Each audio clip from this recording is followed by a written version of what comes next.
presented by Goswami Films।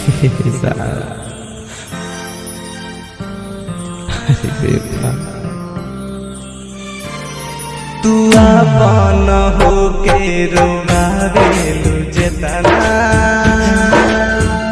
कोनो गैर रोबाई न दूरी होता ना।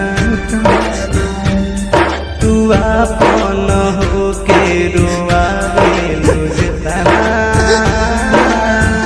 कोनो गैर रोबाई न दूरी होता ना।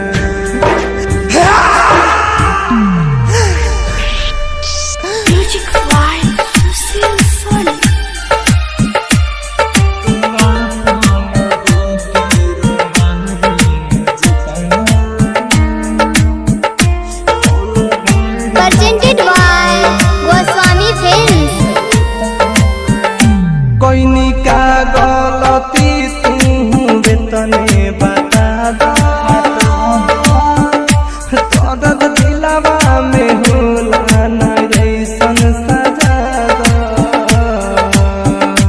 कोई निका गलती तू बेतने बता दो,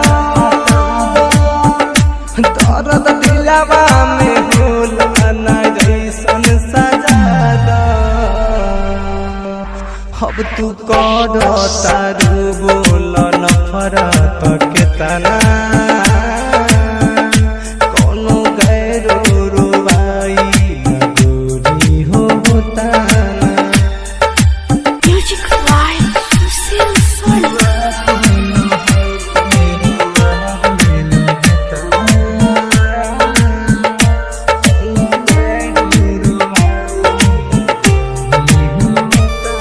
Presented by Goswami Films। कहे बुडुआ ना जाला दर्द हमरा दिल से,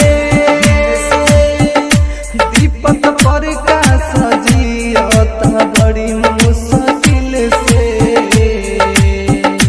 कहे बुडुआ ना जाला दर्द हमरा दिल से, दीपक पर का सजियत बड़ी मुश्किल से। कोनो बात के गम हम के देतारू तू बेतना, कोनो गैर रुबाई न दूरी होता ना। Bombay digital recording studio Chhapra. Presented by अरे पूरा इंडिया Goswami के Films। बाबू खाली तू देखत जा।